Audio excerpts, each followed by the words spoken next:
Welcome to this presentation, Techniques to Subtly Lead Others to Accede to Your Demands.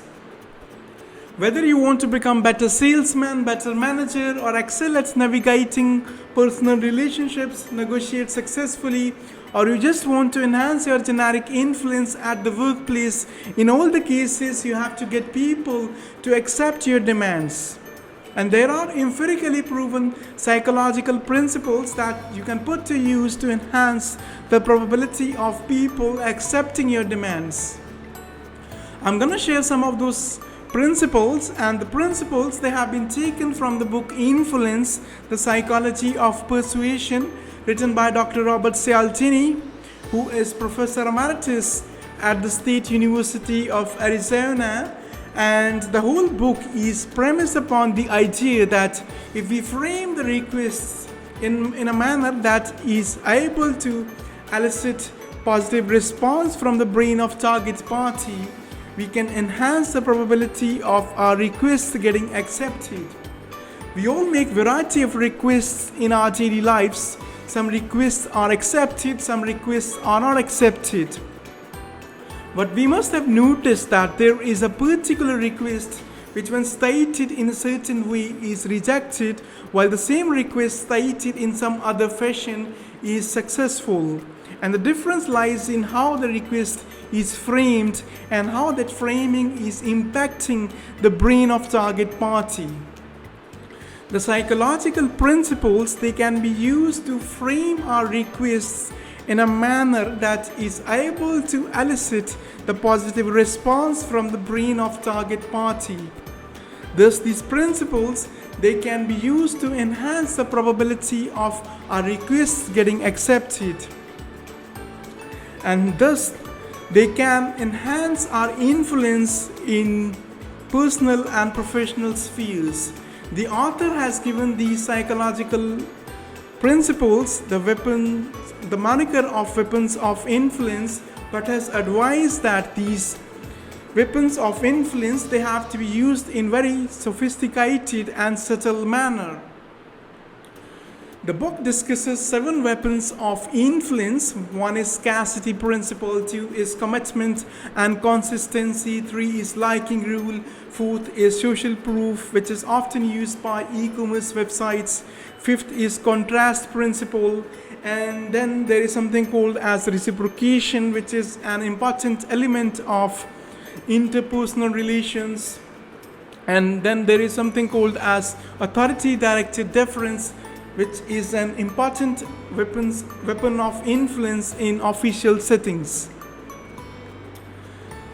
First of all, I'm going to discuss something called as Contrast Principle. So just imagine that you are entrusted to pick the weight of 20 kilograms, and thereafter immediately you are enjoined to pick the weight of 40 kilograms.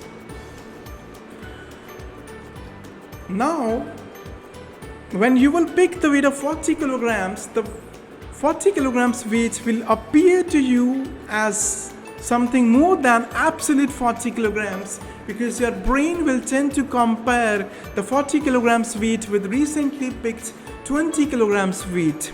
And this is contrast principle in action. When we experience similar things in succession or simultaneously, we evaluate the lesser or the greater value of second through direct comparison with the first. The contrast effect, it leads to enhanced or diminished perception of the second thing depending upon how we view the first.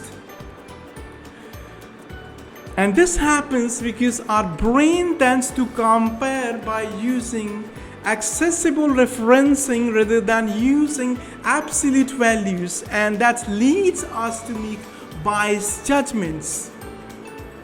For an illustration, consider that there is an apparel showroom, and that showroom is selling suits, and suppose that there is a red tie suit which is made up of high quality thread, which has got blister and which meets all the requirements of the particular customer. Now, Suppose that in case 1, this red tied suit is solely placed in the showroom. In this case, the customer will walk in, will see the suit, and since the suit meets the requirements of the customer will buy the suit. In the case 2, the suit is juxtaposed with other suits, and the case assumes that other suits are not as good as red tied suit, and in this case also the customer will buy the red tied suit. But in case 3, the red tied suit is placed against a better suit. In this case, the customer will not buy the red tied suit because the contrast principle will impact the decision of the customer. Now, in all the 3 cases, the intrinsic properties of the red tied suit, they are same, and the price is also the same in all the 3 cases. But in the case 3, due to contrast principle, the customer is not buying the red tied suit. The businesses, they can use this contrast principle to impact customer decisions. There is an important corollary of this contrast principle, and that corollary is expensive is good, which means that the things that are pricey, the things that are expensive, they are construed to be of higher intrinsic value. There is an interesting anecdote from the book, and the scenario is like this. There is a diamond seller who is based in New York, and he is selling diamonds. He's a seasoned seller. He has been in the business of selling diamonds for decades, but he is beset with one problem, and that problem is that one of the diamond set, which is one of its kind, is not getting sold. The diamond seller, being an experienced diamond seller, uses his business acumen and starts giving discounts on the diamond piece. First he gives discount of 50%, then he gives further discount of 40%, but the diamond piece is still left unsold. Now Dr. Robert Cialdini, he was consulting with the diamond seller. He being doctorate in psychology and marketing, he advised the diamond seller to enhance the price of diamond by 200% and place the diamond or diamond piece in one of the most important or prominent positions in the showroom, from where it was visible to every single customer visiting the showroom. Guess what happened? The diamond piece got sold within 2 days. Voila! And why this happened?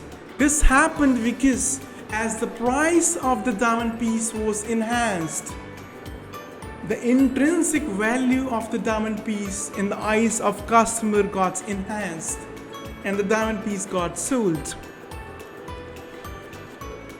But there is caveat to the use of this principle or the corollary, and that caveat is that this principle or the corollary is applicable only in the case of luxury goods, Babylon goods. You can't raise the price of vegetables and expect the people to pay for the price of gold. Next, there is something called as liking rule, known rule, and it is manifested in 2 phenomena. One is similarity, another is halo effect. Let me first discuss similarity. It's quite common. People like people who are similar to them. The birds of feather flock together. The people who have got similar opinions, backgrounds, lifestyles, personality traits, interests, dressing sense, conversational styles, religion, smoking habits, political predilections, they all tend to gel together. The Democrats, They prefer the company of Democrats, not the Republicans. And the message of this similarity principle to you is that whenever you are in conversation with your friend, you have to make sure that you are matching the body posture, the mood, the verbal style of your friend, and that will lead your friends to like you, and you will develop influence over your friend. Similarly, if you are a salesman who is trying to make sales, and what you got to do, you got to make sure that you have to match the body postures, the mood, the verbal styles of the customer, and the customer will start liking you, and the chances of you completing the sales will get enhanced. Next, there is something called as halo effect. It is a phenomenon in which it is a phenomenon which is effectuating this known rule or liking rule. In this effect, one characteristic of a person dominates his or her other characteristics and how the person is viewed by others. For example, if we see someone who is very good looking, who is doing very good dress, we tend to accord so many other characteristics to that person. That person is from very good family. That person has got good academic pedigree, but that might not be true. The businesses, they can use this halo effect to accentuate one of the characteristics of their product. For example, if you are a car manufacturer and you are selling cars and your cars are not finding foothold in the market, and the reason is that your cars' engines are not as good as engines of your competitors' cars. So what you can do, you can use this halo effect. You can somehow design cars with high quality, top-notch interiors, and there is a chance that when your cars are in the market, halo effect might be created around high quality interiors, and your cars might be able to find foothold in the market. Next is something called as reciprocation. The people, they don't like feeling that they owe someone something. And the reason is, the people, they are part of society, and the society does not approve people or individuals who do not return favors or who do not accede to reciprocity rule. So if you want to get something done, or if you want to get something from someone, you have to offer them free gifts and favors. For example, you can do some free work for your mentor, and there is a chance that this reciprocation principle will come into action, and your mentor might sponsor you. Important thing to notice over here is that this reciprocity rule, it can override the liking rule.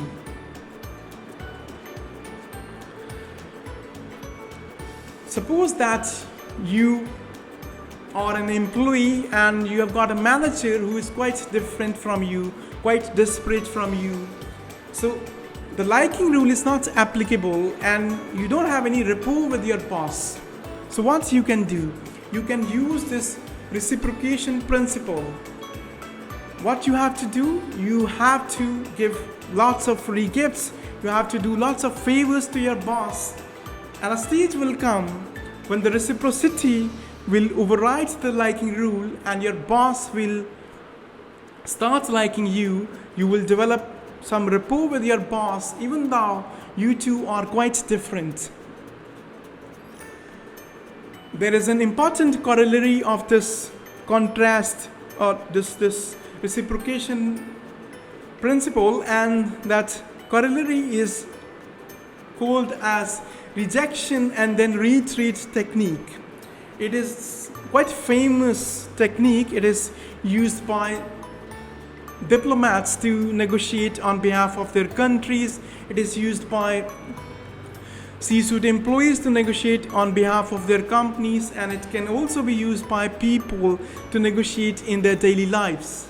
In this technique, the person one makes a request A, big request, big favor, and that request is not exceeded by person 2. Then the person 1 makes smaller request B, which is really wanted by person 1, and then the smaller request appears as concession to person 2, who is inclined to respond positively. So the person 1 makes initially bigger hypothetical request, which is not exceeded by person 2, and then person 1 makes smaller request B, really wanted by person 1, and then that request appears as concession to person 2, and that request is accepted by person 2. But one has to be very careful while using this technique. One has to structure one's requests very skillfully. First, one has to make larger requests, hypothetical larger requests, and then smaller requests, really wanted requests.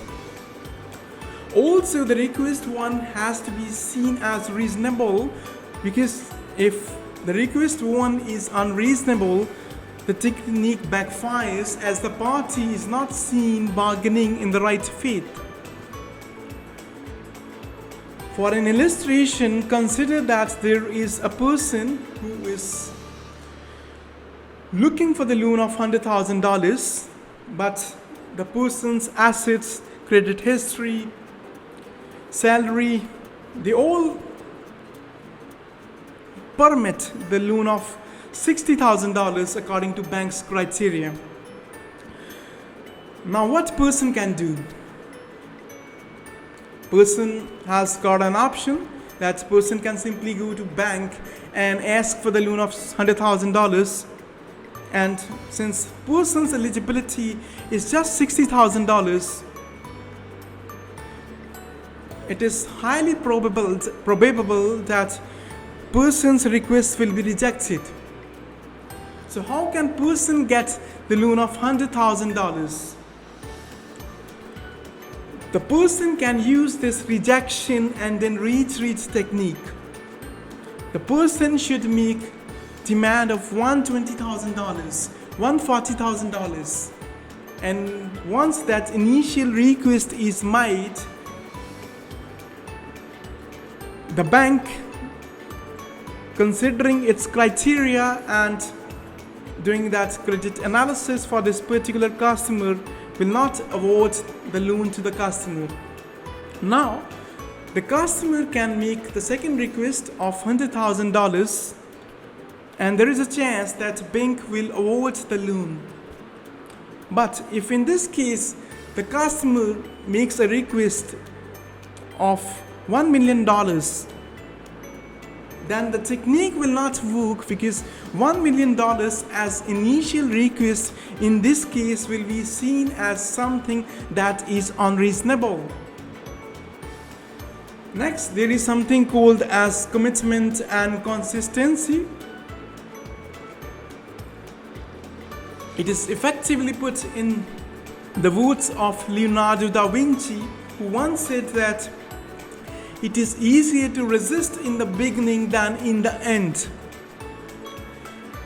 The people, they are open to changing their opinions when they are forming their opinions. But once they have formed their opinions, they lose their malleability and ductility, and they tend to stick to their opinions.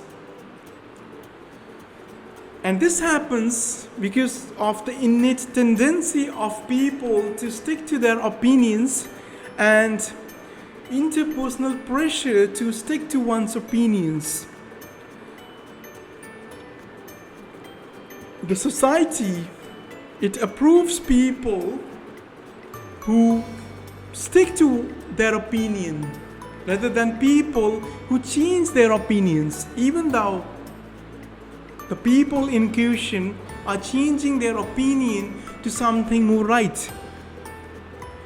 And these two tendencies, innate tendency to stick to one's opinions and interpersonal pressure to stick to one's opinions or stated positions, make consistency desire an important determinant of human behavior.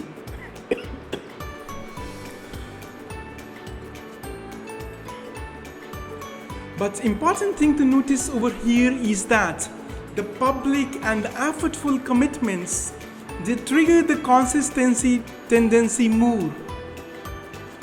If I'm making a commitment in front of large number of people, that's gonna trigger the consistency tendency more than the case when I am making the same commitment in secrecy.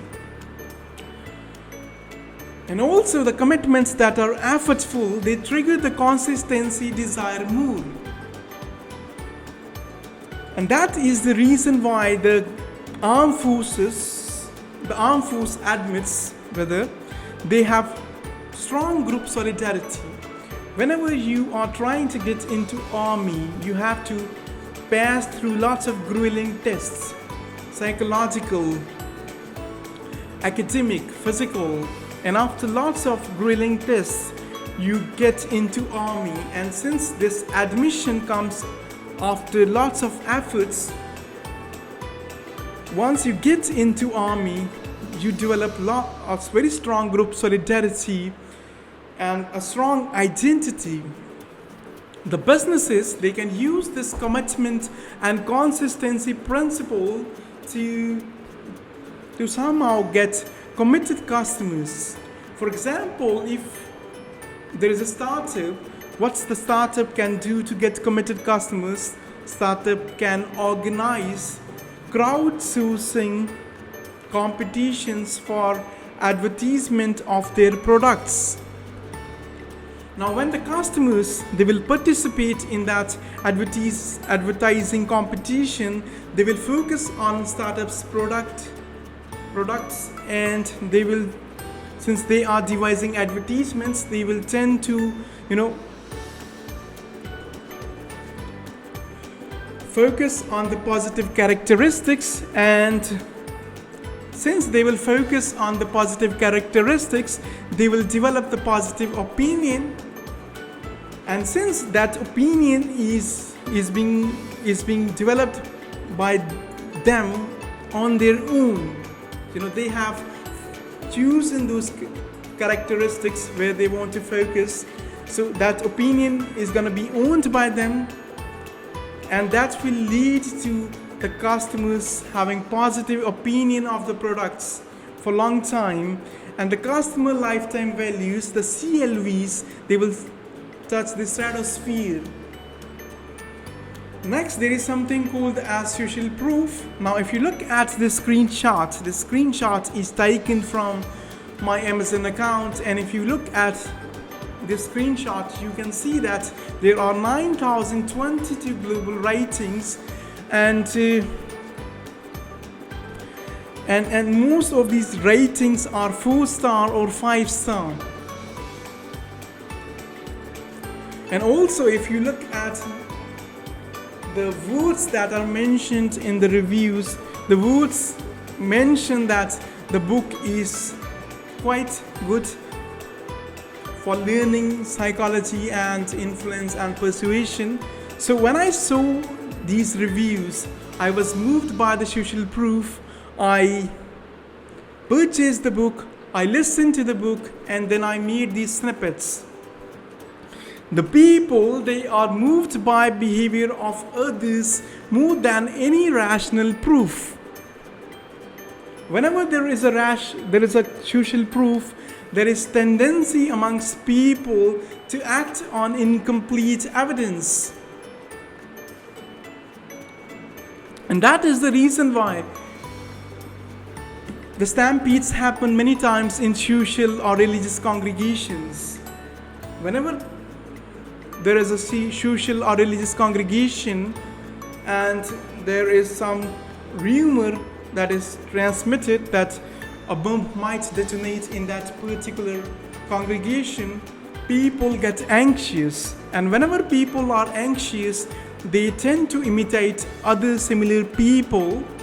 And since most of the people in a particular congregation are similar, the people, they start imitating each other's behavior. And since people are anxious, they start moving in random directions, and everybody starts moving in random directions, and the result is stampede. Next is something called as authority directed influence. When the legitimate authority has spoken, what would otherwise make sense is turned irrelevant. For example, when the judge has given judgment on the question of law, the opinion of the visitors to the court does not matter. And it is authority-directed influence that enhances the influence of a particular doctor delivering sermon on health issues when that doctor is donning white coat. Because when the doctor is donning that white coat, that gives that authority to that particular doctor or the person who is delivering talk on health issues. If the doctor is not donning that white coat, there is no authority, and people will be less receptive to the same person talking on same issues. So next time when you are at business conference, make sure that you are donning the best possible business suit. That's going to enhance your influence. Next is something called as Scarcity Principle.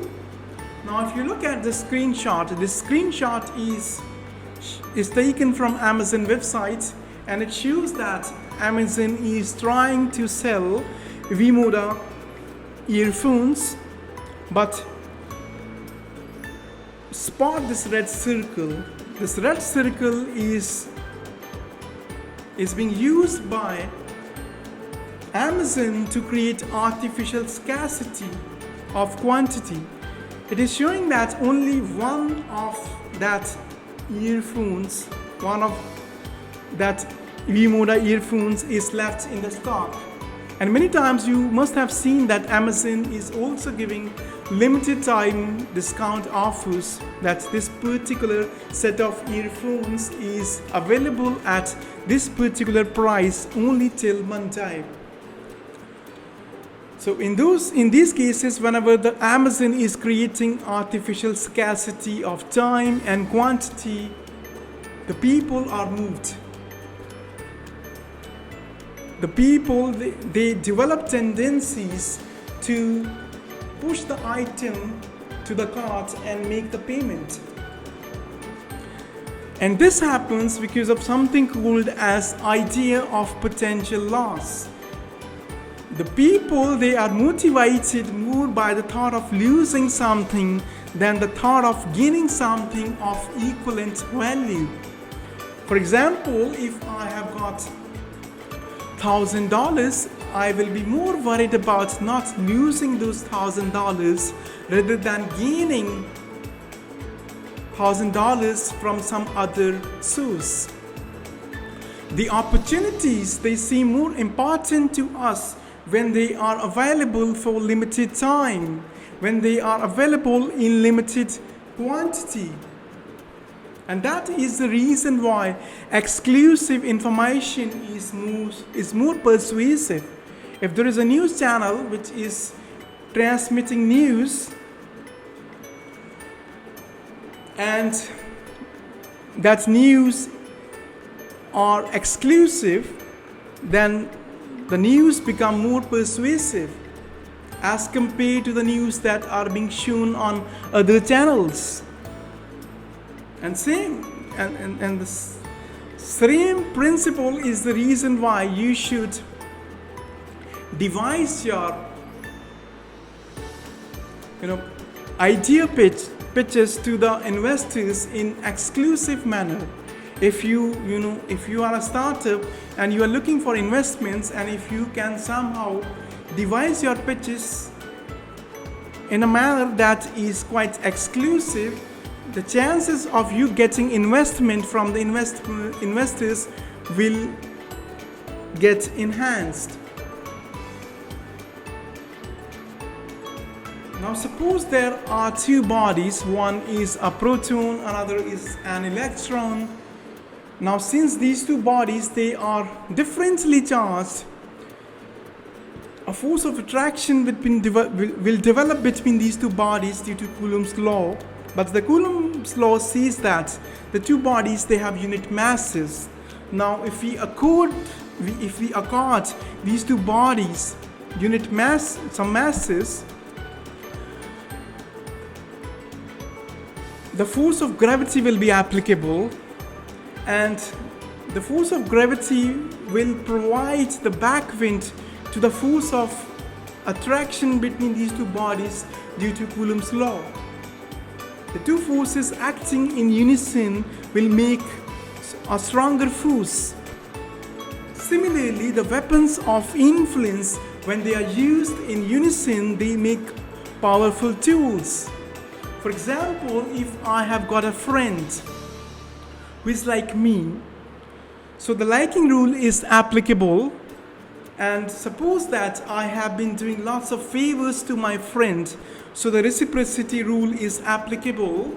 And in that scenario, if I use contrast principle to make a demand, there are very high chances that my friend will accept my request or my demand.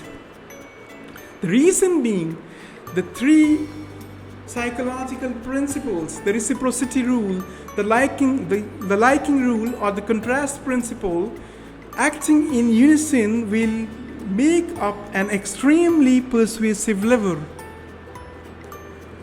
So what we have learned? We have learned that there are psychological principles that can be used to enhance the probability of a request getting accepted. And then we learned that there are 7 weapons of influence: scarcity principle, commitment and consistency, liking or the known rule, the social proof, the contrast principle, the reciprocation, and authority directed deference. But as I mentioned in the beginning, the use of these weapons of influence has to be very subtle and sophisticated. Because if you use these weapons in a manner that appears as manipulative to the target party, the techniques backfire. So, whenever you are using these weapons of influence, you have to consider that the use of these weapons is very context dependent. You have to get the social context, the psychological context, the organizational context, the personal context, the technological context, and then use these weapons in very subtle and sophisticated manner.